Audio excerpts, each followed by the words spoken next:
Fala galera, beleza? Fabrício Marvel, aqui direto da CCXP 2018, Espaço Creators do YouTube. E hoje eu trago aqui, galera, uma das maiores autoridades nacionais, o maior, o cara que manja mais de Hellboy. Vocês pediram aqui no canal e hoje eu vim atender esse vídeo de vocês em alto estilo. Todo mundo pede, Fabrício, faz um vídeo falando a ordem de leitura de Hellboy. Tá aqui agora o cara, Fernando Bertacchini, editor da Mitos. Ele edita Hellboy, edita Conan, né? É o famoso Fernando Molder Bertacchini, né? E ele vai fazer esse vídeo com a gente. Obrigado aí pela presença, Fernando. Valeu mesmo, uma honra, cara. Primeiro ano que eu consigo trazê-lo aqui para a CCXP para gravar esse vídeo com vocês. Então vamos lá, Fernando.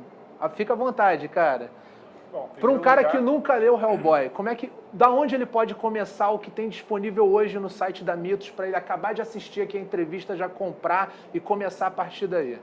O ponto de partida é sempre o primeiro volume ali, Hellboy Edição Histórica, volume 1. Porque ali conta a origem, como o Hellboy foi manifestado na Terra, aquele ritual ali dos nazistas tentando trazer alguma criatura sobrenatural que ajudasse Hitler a reverter os rumos da guerra. Então ali é o primeiro volume. A partir dali é que o leitor tem duas opções. Ou você segue a ordem normal de lançamentos, volume 2, 3, 4, 5 ou 6, ou então você pode se basear pela cronologia, porque como as histórias depois foram feitas, histórias curtas, situadas no passado do Hellboy, para preencher esses 5 décadas, que o que acontece no volume 1 foi isso. O Mignola costuma dizer que ele teve muita sorte, que ele teve essa ideia de fazer o Hellboy surgir logo depois da Segunda Guerra Mundial, e depois ele saltou para a década de 90, quando o Hellboy já é o principal agente do BPDP. E com isso ele se deu, sem querer, segundo ele, 5 décadas de passado para poder preencher. Trabalhar com personagens ali, né? À medida que vão surgindo ideias para novas histórias, eles vão preenchendo. E o leitor pode se aproveitar disso, ele pode ou ler na sequência direta dos volumes, ou então ele vai por data. Porque logo no comecinho da história, geralmente tem uma data lá. O primeiro recordatório se fala onde se passa a história e o ano. E aí o leitor pode pegar e começar a ler de acordo com a data, em vez de seguir a ordem cronológica que vai mostrar a vida dele nos eventos diretos. A questão dele ser um arauto do apocalipse, que depois vai culminar com a tragédia final da vida dele. Agora, para isso, a gente fez recentemente um guia de leitura, né? Olha aí, vocês tanto pediam um guia de leitura e o Fernando trabalhou duro para montar essa cronologia. Fala aí, Fernando. A gente fez o guia ali que foi colocando exatamente como o leitor pode fazer. Ele pode ler ali, pega o volume 1, lê apenas as primeiras 8 páginas, onde mostra a manifestação dele na Terra, e em seguida, se você quiser, você já vai para o guia e vê lá. A próxima história é em 1952. Então nós temos lá Hellboy e o BPDP 1952, que é a primeira missão do Hellboy. Antes, se quiser ver o BPDP sem o Hellboy, o surgimento do BP, caramba, nós fizemos aquela edição especial. BPDP Origens, né? 46 e 47. Exatamente. Isso mesmo. Aí, que é antes do Hellboy, galera, só com o professor, com o Trevor Butterholm, né? E os agentes da época lá. Que era uma questão que, segundo o Mignola, também seria uma lógica, né? Que não existia CIA, FBI, tecnologia. Então, pela lógica, uma agência como o BPDP teria que aproveitar militares. Então, o pessoal que estava saindo da Segunda Guerra Mundial e que estava se aposentando depois da guerra, ele começou a trazer para formar o BPDP com esses agentes. Por isso que o Mignola dizia que era bom ninguém se apegar a esses personagens, porque como eles são seres humanos normais, muitos deles surgiriam e já morreriam em seguida. Legal. Então, pessoal, nesse ponto, o que a gente tem? A gente tem duas maneiras de você seguir a leitura do Hellboy, né? Como o próprio Fernando ele falou. Uma delas é ler os volumes da edição histórica, que está no 10, se eu não me engano, né? Isso, o 10 foi para a gráfica agora. Isso. Edição histórica 1, 2, 3, são aqueles encadernados. A outra é você seguir o guia de leitura, que eu vou colocar o link aqui embaixo na descrição do vídeo, e ler por ordem cronológica. Então você vai ver o nascimento do Hellboy, vai ver a primeira missão dele no birô. O cara teve a manha de organizar ali por data, todos os anos. É muito legal também, se você quiser, já que você está começando a ler, né, para a galera que vai começar a conhecer agora Hellboy, ler dessa maneira. Então eu vou colocar o link aqui na descrição do vídeo, né? Então, seguindo essa linha, qual seria o primeiro, depois do...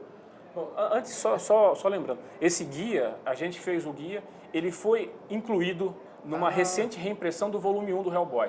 Então, quem adquirir o Hellboy edição histórica volume 1 agora, vai receber uma edição com o guia já impresso. As últimas 6 páginas, onde eu tinha lá 6 anúncios, eu encaixei o guia. Esse guia também entrou no Hellboy edição histórica volume 9, que acabou de ser lançado, e no volume 10 eu também achei lá, consegui encaixar um espacinho já com a primeira atualização, que eu incluí as capinhas já das edições publicadas. Que maneiro, cara. E para quem quiser baixar o guia, tem uma edição PDF em alta resolução que está disponível no blog, esse que o Fabrício vai Eu vou colocar no link, que o endereço é meio grande. Você pode ir lá e baixar, se você quiser, você pode imprimir, porque a ideia já foi essa, colocar o guia em alta resolução disponível para download. E quem quiser pode imprimir. Se você imprimir, você pega uma pastinha de plásticos, põe lá, e aí se você tiver vai fazendo um checklist, né? Faz o seu checklist. Você tem lá a sua coleção do Hellboy, você consulta o guia para poder fazer a leitura. Então, ó, vou testar a memória aqui do Fernando, né, para ver se ele consegue fazer um resumo aí das edições históricas para vocês conhecerem, né? Vamos começar então pela edição número 1, que você já falou, né, que tem a origem do Hellboy, né? Naquela época ainda tinha o John Byrne ajudando, né? Sim, essa foi uma história que até hoje rende polêmica. Rende polêmica, porque o Mignola não se sentia seguro como roteirista, como escritor, quando ele resolveu partir para o quadrinho autoral. Então, ele conhecendo o John Byrne, ele pediu permissão, ele convidou o John Byrne para escrever os diálogos. Mas, ao longo do tempo, você percebe que o Mignola se incomodou um pouquinho, principalmente com a ideia do John Byrne de colocar os recordatórios, os pensamentos do Hellboy. O Mignola disse numa entrevista, olha, depois só sei que aquilo lá é uma coisa que eu nunca mais fiz. Ele não quis criticar, mas ele falou, eu nunca mais fiz isso, nunca mais vai ter esse negócio de eu entrar na cabeça do personagem. E ele mexeu tanto, no texto do Byrne, que o próprio Byrne, quando a edição terminou e estava em gráfica, foi lançada, o Byrne falou, olha, a partir de agora você não precisa de mim para mais nada. Pode tocar o barco sozinho, que você está perfeitamente preparado como escritor. E a partir daí o Mignola passou a escrever e desenhar. Então, a galera que vai comprar essa edição número 1, eles vão ter a origem do Hellboy. E a primeira missão dele, quando aparece o Rasputin, que no futuro, que foi o primeiro grande inimigo do Hellboy. Aí no volume 2, que é o que eu considero o melhor de todos, que é a história mais empolgante, é aquela em que eles descobrem que o vampiro lá, nossa, o Diuresco, o Conde Diuresco, um vampiro lá, que o Hitler tentou fazer um acordo com ele. Isso chega a ser mostrado também na minissérie do BPDP Origins. Maneiro. E aí o Hellboy vai com a equipe do BPDP lá para a Romênia para tentar enfrentar esse vampiro lá. E dá tudo errado, né? Que a Liz morre lá quando ela encosta a mão lá no homúnculo. Aí os agentes do BP, que eram humanos, são massacrados. E aparece a Hecate, né? Que aí, pela primeira vez, o Hellboy começa a perceber que tem alguma coisa diferente na existência dele. A Hecate já começa a dar a entender que o seu destino é trazer a destruição da humanidade. Aí no volume 3 foi o primeiro volume que não tem uma saga grande. Ali eles já passaram a publicar as histórias curtas. Tem a história curta em que o Hellboy atira na Baba Yaga e fura o olho dela, que aí ela pegou aquele ódio mortal dele e se tornou uma das inimigas que passou a vida dela tentando destruí-lo, embora no finalzinho ali ela tenha acabado perdoando ele, quando ele entregou o olho dele para ela acabou perdoando ali e reconheceu que ele teve uma morte digna. Essa é uma das principais histórias. E tem a história uma história sensacional, curta, aquela do cadáver, que o Hellboy carrega o cadáver nas costas o tempo inteiro. Que até eles tentaram adaptar um pouquinho disso aí aqui na... O Del Toro adorava essa história e ele quis utilizar essa ideia do Hellboy carregando o cadáver no corpo lá. E nessa história, o bebê que o Hellboy resgata é a Alice Monaghan, que ele encontra depois. Que ele encontra no futuro e que vai estar no filme, porque ela se tornou o interesse romântico dele, né, na fase final da vida dele, a Alice. E aí, fora essa história, tem a sequência cronológica do volume 3, são as histórias com aquela história do homúnculo, né? Que ele mostra a origem do homúnculo e o Hellboy, ele encontra uma criatura similar a ele que tenta se tornar o tipo ele do torna até Deus, meio que é um um amigo, gigante e tal. E esse é a única história cronológica do volume 3. No quarto também, volume 4, A Mão Direita da Perdição, também é feito por histórias curtas, mostrando a primeira vez que o Mignola revelou os segredos a respeito da mão do Hellboy foi no volume 4. Que o Hellboy visita um dos padres, que essa é uma das coisas muito intrigantes. O Hellboy é amigo de um monte de padres nas histórias do Hellboy, né? Sempre aparece. Ele é bem-vindo na igreja, ele é amigo dos padres. E ele visita lá um padre, e o padre fala que recebeu lá um desenho que tem a mão direita da perdição, que o Hellboy fica intrigado ali, e ele começa a contar mais ou menos a história do Malcolm Frost, lá que queria matar o Hellboy. Logo depois que o Hellboy aparece, tem o Malcolm Frost, aquele de bigode lá, o professor de ocultismo, que fala, não, esse é um demônio que veio do inferno para nos destruir. Aí essa é a historinha que tem as revelações. Depois tem a história cronológica do volume 4, é aquela em que o Igor Bromhead, aquele careca, gordinho, que aparece na saga Clamor das Trevas, aparece pela primeira vez, que ele controla o Hellboy e o Abe com aquela mão toda cheia de apetrecho, glória, que eles põem muito legal, as muito velas. legal. Essa é a história cronológica. No volume... Nessas ainda o Mignola estava desenhando, direto, Sim, né? nessas Só ele Mignola. tava, Ó, até a gente está falando já do volume 4, até aí ele estava desenhando ainda. Exatamente. Aí depois, o 5, se eu não me engano, foi o que nós fizemos a gente mudou a ordem, porque nós conseguimos encaixar uma edição que não poderia, aquela que tem o crossover com Hellboy, Batman e Starman. Ah, sim, que até foi republicado agora recentemente, né, nos grandes encontros. A Panini até fez agora, depois a Panini também Aí vocês conseguiram encaixar no volume 5. A gente pediu permissão especial para colocar essa história no volume 5, aí a Dark Horse permitiu. Então ele é um volume que totalmente fora da cronologia, o Mignola não considera essa história como parte da cronologia. No nosso guia, eu considerei que ela se passava na década de 90 e coloquei ali na ordem para quem quisesse orientar. Mas oficialmente o Mignola não considera essa história como parte da cronologia. Ciumento, né, com o personagem dele. Né? Totalmente controlador, é muito controlador. Para você ter uma ideia, tudo tem que passar pelo crivo dele. Ele aprova as capas que a gente faz, ele aprova páginas editoriais, páginas de crédito, tudo ele tem que ver. Isso é até uma coisa que o Fernando agora pode esclarecer aqui, né? O pessoal às vezes reclama dos atrasos, né? Dos atrasos entre uma publicação e outra. Olha aí, ó, ele já está falando, ó, tem que passar tudo pelo Mignola para aprovar, né? Isso gera um atraso gigantesco também. Desde a assinatura do contrato, ainda que ele é um pouco mais rápido. Conan, por exemplo, era no mínimo 6 meses cada contrato para a gente conseguir fechar. Aí a pessoa reclama, pô, você faz um volume um tal do Conan, o próximo sai 1 ano e meio depois. É por isso, a gente leva 6 meses no mínimo para conseguir fechar o contrato, depois tem que esperar mais 3 meses por arquivos digitais, com isso tudo vai gerando. Com o Mignola, a aprovação dos contratos é um pouco mais rápido, mas depois tudo passa pelo crivo dele. Inclusive, a Mitos tinha um plano até legal, que era de fazer uma coleção do Hellboy com miniaturas. A gente pretendia colocar uma história dessas curtinhas com um encarte e junto viria uma miniatura do Hellboy. Foi feita até uma esculturazinha para mandar de aprovação. Ele, né? O Mignola disse um sumário, não permito. Tem poucas action figures e colecionáveis do Hellboy. Não sei se ele vai mudar em relação agora ao novo filme, né? Mas a gente só tem hoje aquela coleção da México e agora está saindo uma coleção pela Dark Horse. Né? Uma coleção não, pela Dark Horse só está saindo o Hellboy. Né? Por enquanto só tem ele. A da México que englobou todo mundo. E agora ele abriu para Funko, né? Que tem todos os baseados já no novo filme. Então tem a Rainha de Sangue, tem alguns agentes do Birô também.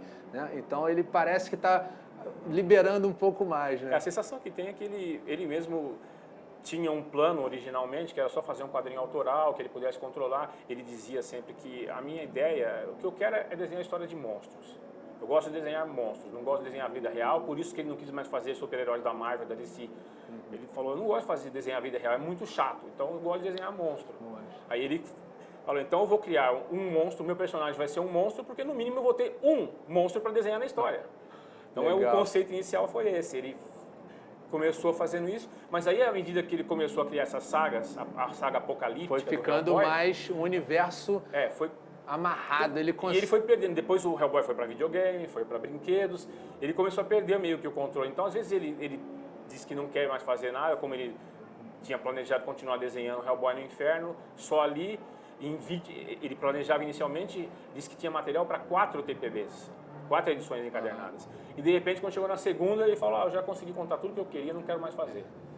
Só que ele tinha falado também, o Hellboy jamais voltará. Aqui no universo dos nossos quadrinhos, se o personagem morre, ele continua morto. Aqui não tem aquela história de nós vamos matar um personagem para o outro, porque daqui a 6 meses a gente revive ele e pronto.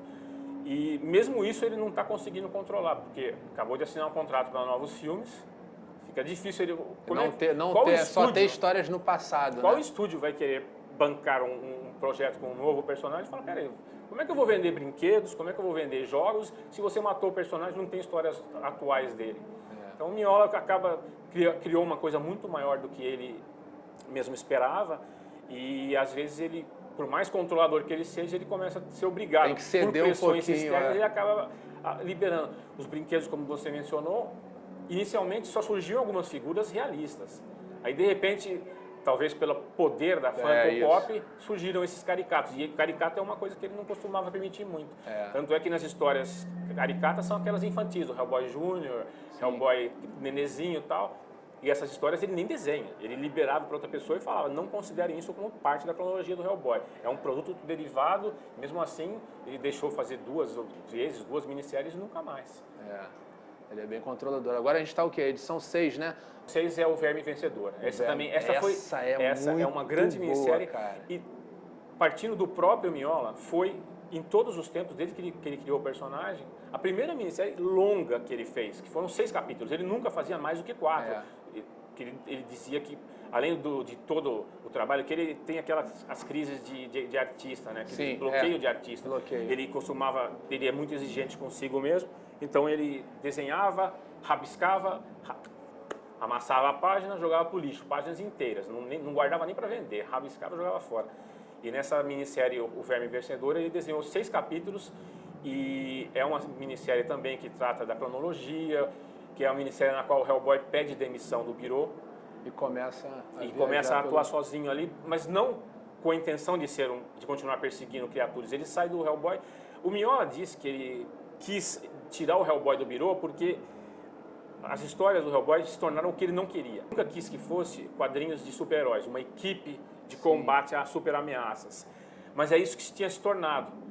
Aí ele era obrigado a desenhar armas, naves, tecnologia, tudo que ele odeia. Ele falou, só queria desenhar um monstro, e eu estou sendo obrigado a desenhar tudo que eu odeio. Então ele, primeiramente, pensou em tirar o Hellboy do Birô, para ele não ser mais obrigado a desenhar as coisas que ele não gostava, e depois ele queria explorar a parte da origem e da parte do Arauto do Apocalipse. O Hellboy sai do Birô, inicialmente ele vai lá para a África, pensando em viajar pelo mundo, mais para tentar aliviar a cabeça dele, que ele estava se sentindo meio oprimido por essas... Todos os inimigos jogavam na cara dele, porque você está me atacando? Você simplesmente tinha que estar do meu lado. Nós vamos destruir o mundo e você tinha que comandar a gente. E ele sempre, o que eu sempre falo no canal, ele é um personagem muito... É muito rico isso, porque quem olha para ele pensa que ele é do mal, né? Só que ele...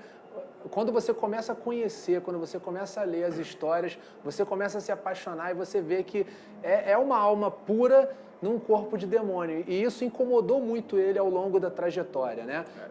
Quando você começa a ler os encadernados na sequência, você começa a ver, igual ele falou, ele se sente pressionado, porque todo inimigo que chega fala para ele, você tem esse destino, você vai abrir os portais, você vai trazer a horda demoníaca para a Terra. E isso ia deixando o cara irado, porque ele é uma força do bem a vida toda. Ele sempre trabalhou contra essa galera. Né? Então, ele é filho de uma bruxa humana. Aí ele acabou de nascer no inferno, já aconteceu o ritual. Então ele foi trazido e isso não está muito claro.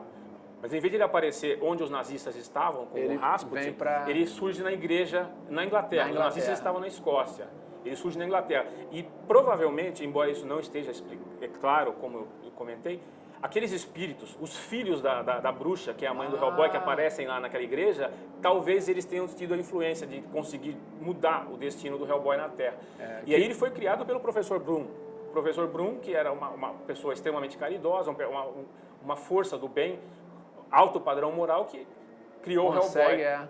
Muito legal. Por isso que ele desenvolve esse amor pela humanidade, ele desenvolve esse caráter e não consegue. Ele se torna agente do BPDP vendo o que o mal fazia na Terra, essas entidades sobrenaturais. Aí ele se torna um agente do BPDP e fica muito difícil para ele à medida que ele vai sendo acusado o tempo todo de estar combatendo os seus parentes, assim, vamos chamá-los de parentes do mal. Aí o volume 7, então agora a gente já começa com Hellboy fora do Biru, né? E o volume 7? O 7 foi Paragens Exóticas. Isso, Exatamente. que é a primeira morte do Hellboy, não é? Exatamente. No 7 o Hellboy, ele saiu do Biru, ele tá lá na África, aí ele tá lá com um curandeiro, lá, um xamã na África, e de repente o xamã faz ele dar uma olhada lá no barulho no mar, e o Hellboy é capturado pelas sereias, lá, por aquela sereia. Tem uma bruxa, uma sereia que é uma bruxa marinha, e o Hellboy foi capturado, levado para o fundo do mar, elas o confinam lá e ele passa lá 2 anos lá no fundo do mar. Caramba. Nem ele percebe isso aqui no mundo. E depois, quando ele sai, quando ele escapa das sereias, ele vai parar naquela ilha, e nessa ilha que acontece a primeira morte Esse ainda é do dele. Mignola, então, o 7. Sim. Aí no 8 que ele sai... No 8 já não era a arte dele. O volume 8 já foi a Feiticeira Troll, Republicação. Nesse tem... O Mignola já tinha começado a se afastar dos desenhos. Já começa Aí outro tem artista. algumas histórias curtas também inéditas, que já são no passado, as primeiras que são fora da cronologia. E a primeira história mais ou menos cronológica ali... acho que não é Feiticeira Troll, não. Ali tem a estreia do Richard Corben, que é famosíssimo artista da época da heavy metal, um cara... Desses que trabalharam com Hellboy depois que ele saiu, depois que o Mignola parou, deu essa pausa, né, e ficou só nos roteiros. Entre o Corben e o Duncan Fegredo, qual que você gosta mais, assim? Olha, é muito difícil para mim. Eu acredito que seja o Duncan, por um comentário que eu peguei do próprio Mignola. O Duncan tem um poder de desenhar tudo bonito. Então, você vê que na história O Circo da Meia-Noite, ele desenha aquela demônia, aquela que é a irmã do Hellboy, a Gamora, sim. e ela é linda. Na arte do Duncan, ela é absolutamente linda. Quando você vê a mesma personagem no traço do Mignola, já por tá mais bem mais estilizado, simples, aí você já não olha para ela assim e fala, nossa, que mulher linda, que ela seduziria qualquer ser humano. Por isso, Maneiro. E o Duncan, ele conseguiu fazer uma coisa que o Mignola comenta que ele jamais conseguiria fazer ficar convincente, que é o Hellboy beijando a Alice Monaghan, e a cena não é grotesca, não é bizarra. Você não fica com repulsa de ver aquilo ali pelo conhecimento do personagem, mas pelo talento do Duncan Fegredo. Caramba. E aquela edição grandona, a morte do Hellboy, ela se encaixa, já estamos chegando perto, né? Entre o volume 8... Ali tem as duas possibilidades. Depois do volume 7, Paragens Exóticas, você já pode contar como o momento de leitura dessa edição. E depois, como eles sempre começam a criar histórias no passado, eles incluíram mais uma história que se passa imediatamente antes do Hellboy gigante, da morte do Hellboy. Que é essa história que nós publicamos no volume 9. No volume 9. É a história Mar Silencioso. Então a gente segue lendo até o volume 9 e aí tem aquele grandão. Tem o 7, dali você já pode ir pro grandão. Legal. Se você esse é fantástico. Esse eu posso falar um pouquinho que está bem fresco aqui na minha memória, né?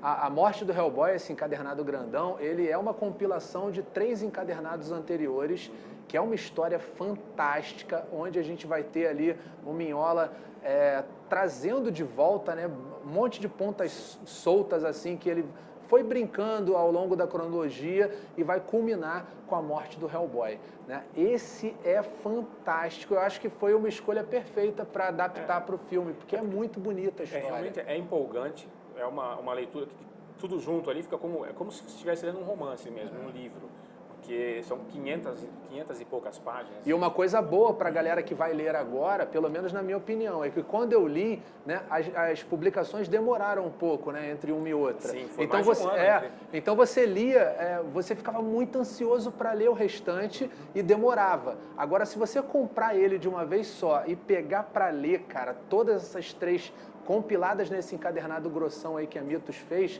fica muito rica a experiência com a leitura. Você vai se apaixonar com o Hellboy ali, cara.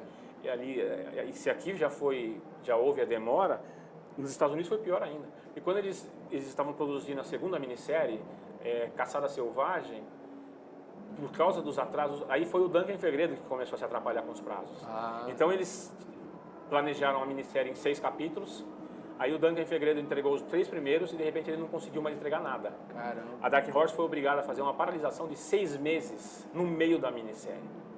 Aí, e mesmo assim, quando chega, em vez de 6 números, ela passou a ter 7 números, porque o Duncan Fegredo conseguia fazer 17 páginas. E aí o Mignola encaixava uma historinha curta para completar alguns números, para o Duncan conseguir voltar aos trilhos. Essas historinhas curtas aí, depois vocês encadernaram também, não é? Contos Bizarros. Nós no lançamos, Contos Bizarros. incluímos as 2 histórias curtas no Hellboy Contos Bizarros. Que é super grandona também. Sim. Muito boa porque passa por artistas diferentes, né, mas não tem muita amarração à cronologia. Não. Também é um álbum legal para quem quer, para quem vai se apaixonar seguindo essa cronologia que o Fernando está falando. Aí você vai querer começar a pegar tudo, cara. E aí tem esse Contos Bizarros, que é só um monte de artistas consagrados, diferentes, lidando com o Hellboy, desenhando o Hellboy, escrevendo histórias do Hellboy. Não é muito amarrada a cronologia, mas para mim, como fã, eu adorava ler, ver o Hellboy num traço diferente, era muito legal. Porque, embora não seja amarrado a cronologia,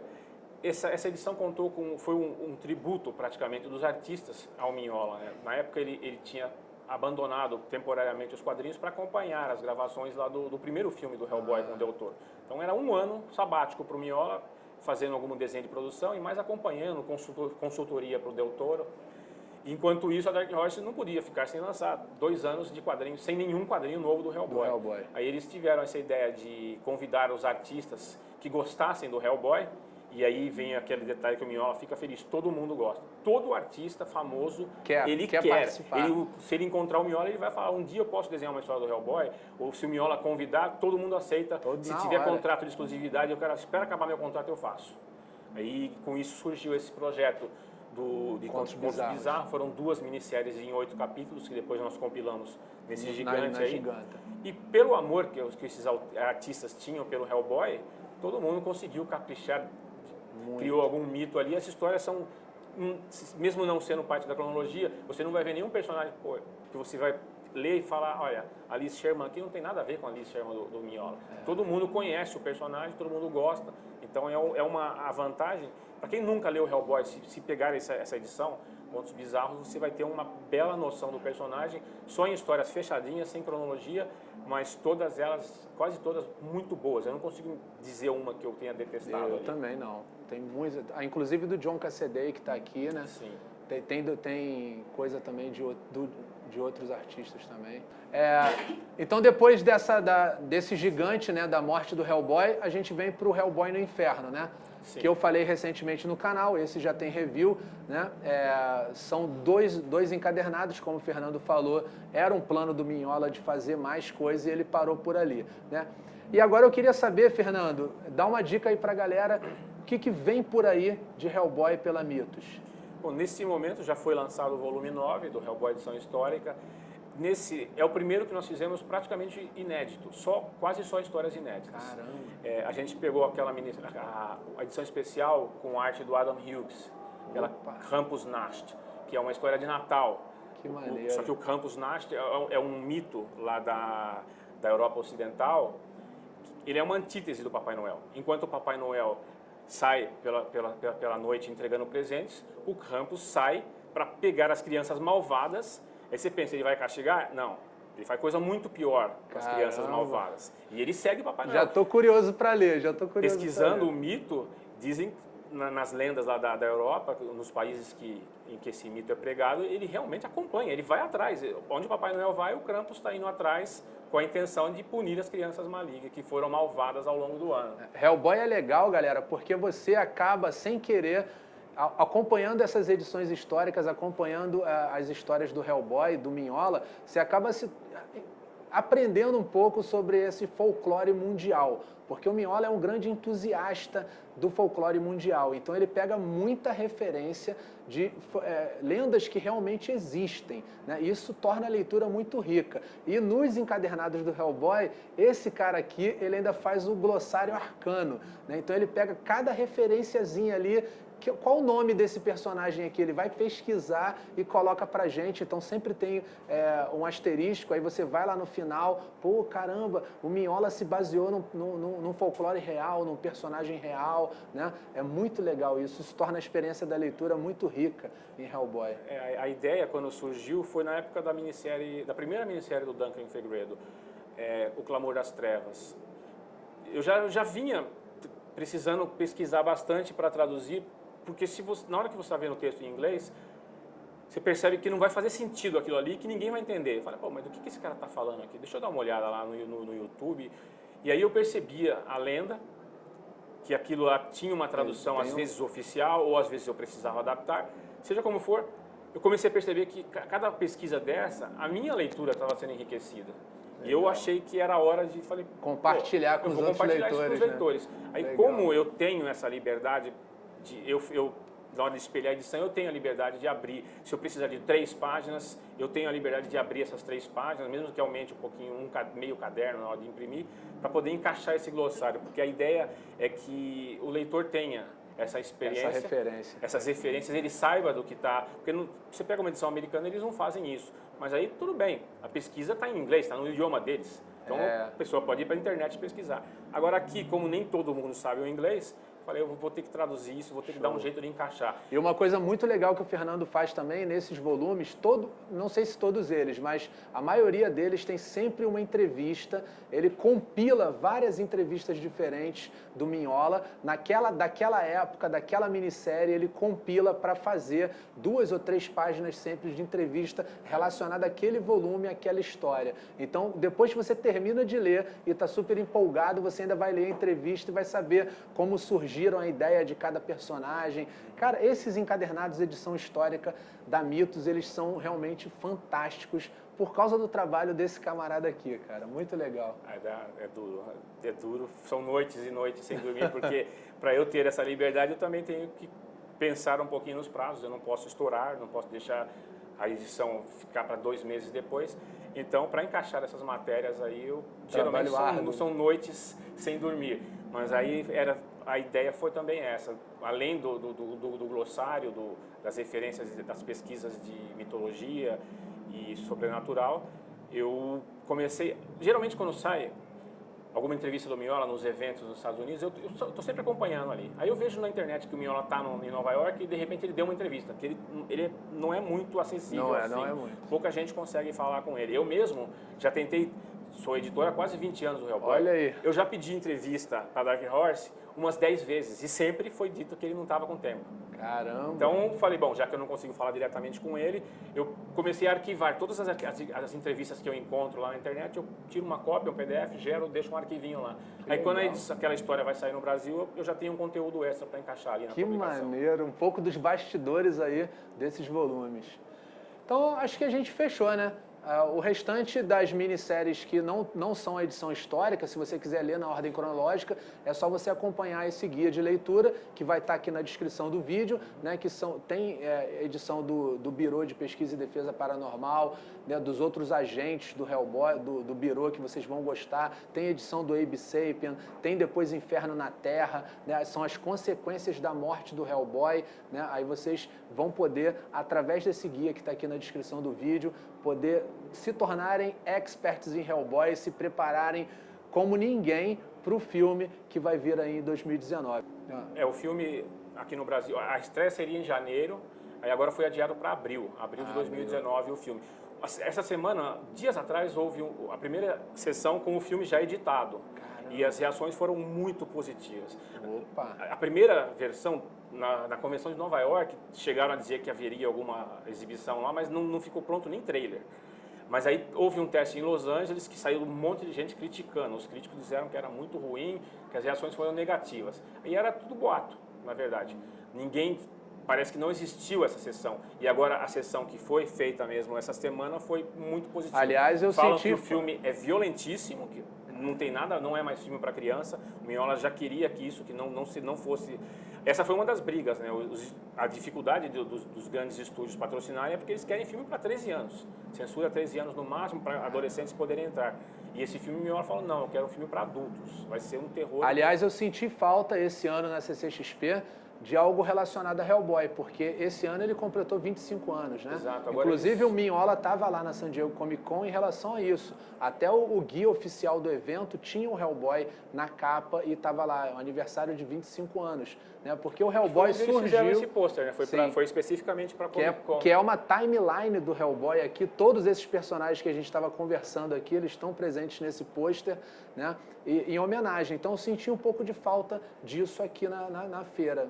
não vi Foi nada por causa, sobre isso. e talvez já tenha sido por isso, porque o Mignola Controle, foi do trabalhando, ele está trabalhando na adaptação do roteiro, e como ele faz todas as aprovações, logo depois que fizeram os anúncios, ele já foi convocado para aprovar as máscaras, as próteses do Hellboy, e ele já saiu empolgado lá do que ele viu. Aí depois ele fala com os atores, não orientando o ator, mas o ator lá, o David Harbour, que faz o Hellboy, ele foi conversar com o Mignola a respeito. Ele quis conversar com o Mignola para saber. Ele conversou com o Ron Perlman também, que foi o Hellboy nos filmes do Del Toro, para saber, ter uma noção de como ele abordaria o personagem. Aí, então vai ser muito bom, cara. Vai ser muito. Eu estou tô muito ansioso. Abril de 2019 está aí. E a Dark Horse, talvez por essa falta de uma promoção maior para o Hellboy em Nova York, a Dark Horse criou o Hellboy Day, que vai ser em março, quando o personagem estreou. E eles querem que todos os países, os licenciantes, participem disso. Então a Mitos está pensando, nós vamos ver aí. Nós temos que pedir permissão também, mas a ideia é que a gente faça uma dessas histórias curtas, talvez.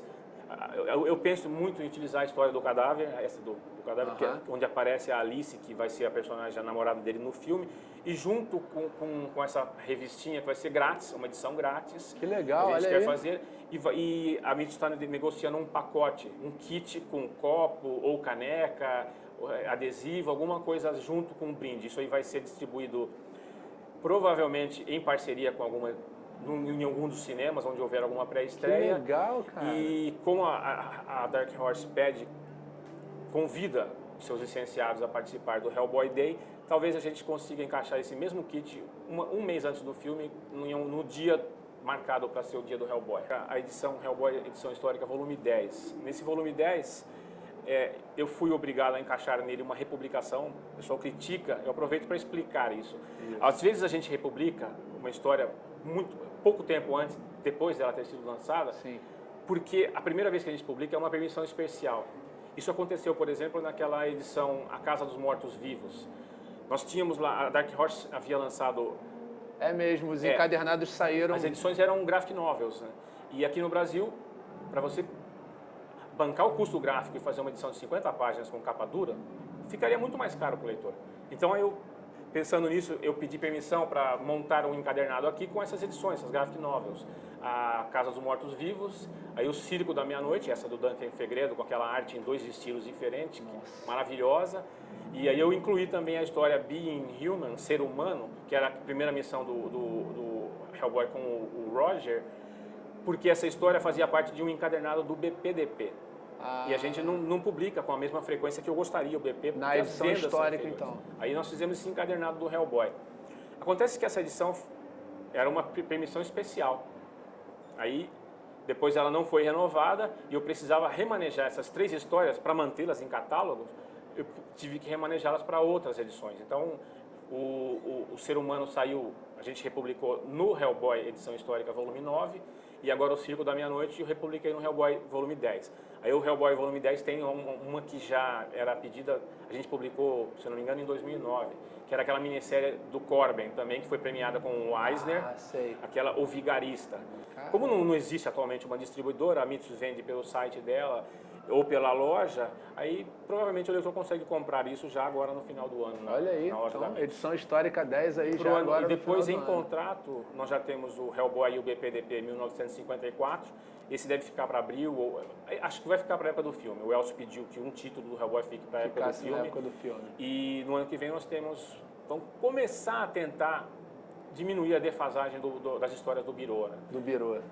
Que aí também são fantásticas também. Nós temos o volume 2 da fase antiga e já temos o volume 2 e o 3 do Inferno na Terra que estão em contrato.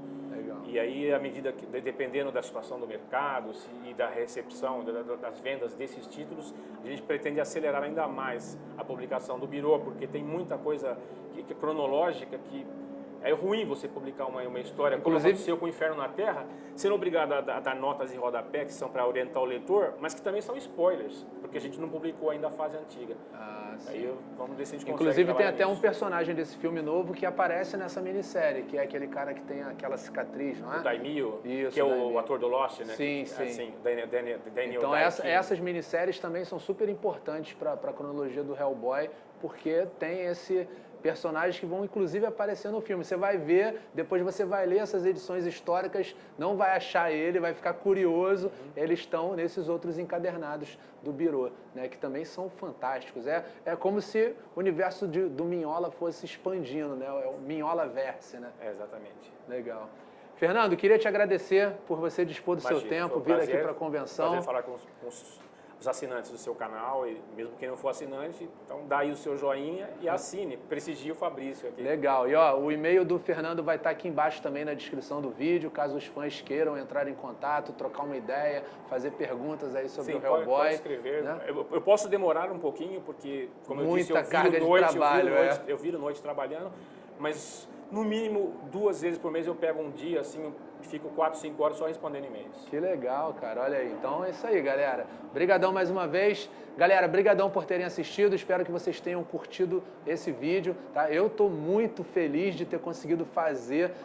A gente já pensa em fazer isso há anos, né? E nessa CCXP a gente finalmente conseguiu fazer. Então eu espero que seja útil para vocês, que vocês possam curtir bastante, né? E, cara, se você não leu ainda Hellboy, não fique com esse medo. Ah, mas eu não conheço nada de Hellboy. Cara, se você começar a ler agora, você vai ter uma experiência melhor do que quando eu li, porque essas edições históricas da Mitos são simplesmente fantásticas, né? É justamente pensada para quem está começando agora, vai tornar a tua leitura ainda melhor do que a minha na época lá, que eu peguei naqueles volumes da Mitos bem fininho, né? Depois começou a vir encadernado, mas demorava para sair. Agora você consegue pegar hoje, pegar todas as edições históricas e se tornar um expert de Hellboy, né? E eu garanto para vocês que eu acho que ninguém vai depois comentar aqui no vídeo que não gostou. Se você comprar o primeiro e vai comprando, você vai se apaixonar. E assim como a gente, nós somos apaixonados aí pelo Hellboy, deu para perceber isso nas palavras. Eu costumo sempre dizer que eu comecei a trabalhar com história em quadrinhos na editora Abril. Eu entrei lá no arquivo editorial. Aí depois de uns 6 ou 7 anos eu fui parar na redação como assistente de redação, eu fazia atendimento ao leitor, e aí nessa época eu já comecei a traduzir as minhas primeiras histórias. Então eu tenho mais de 20 anos trabalhando com quadrinhos. Mas eu deixei de ser colecionador no momento em que eu me tornei profissional, porque eu até tinha problema de mofo lá em casa, então perdi a vontade de ser colecionador. Aí continuei trabalhando, e depois que eu entrei na Mitos, eu comecei a editar o Hellboy e o Conan principalmente. De todos que eu já fiz, o Hellboy realmente é muito fascinante. Se hoje, de repente, a Mitos não me quer mais, me manda embora, não vou mais trabalhar com quadrinhos, eu não compraria nada, mas eu compraria Hellboy. Olha aí, tá vendo? Até quando eu comecei a editar, eu pensava, pô, mas eu vou editar um demônio, como é que será que é a recepção desse personagem no maior país cristão do mundo? O Brasil é o maior país cristão do mundo, então eu imaginei que seria meio complicado. Aí depois, vendo que ele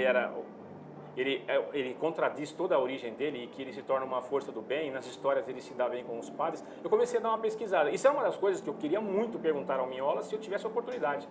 Como foi a situação dele em relação às religiões lá nos Estados Unidos. Tem uma igreja apostólica lá, as protestantes pentecostais são muito fortes, então eu gostaria de saber como é. E uma vez eu achei isso numa das entrevistas que eu tenho arquivadas lá. Alguém perguntou para ele se ele recebia protestos de cristãos, e ele disse que não. Recebia algumas críticas de gente falando que ele era um apóstata do demônio, alguma coisa assim, mas ele também recebia mensagens de padres dizendo que eles leram o material porque os fiéis estavam preocupados em deixar que os seus filhos lessem aquilo, e aí eles leram para observar e escreviam para elogiar o Mignola, porque o que você fez aqui não é nada profano, não é uma apologia ao demônio, nós consideramos que o que você está fazendo aqui é benéfico, porque você mostra que até mesmo aquele de quem menos se esperaria uma redenção, ele tem... O caminho de Deus está livre para ele também. Ele consegue ser uma força a favor do bem, por pior que seja a origem dele. Então é uma curiosidade. padres escreviam para o Mignola elogiando. Caramba. Então, ó, deixa esse preconceito de lado, você que, Hellboy, né? Deixa esse preconceito de lado e vai conferir as aventuras do Hellboy, que eu garanto que vocês vão se apaixonar também. Obrigado por terem assistido, galera, e até o próximo vídeo do canal. Tchau, tchau.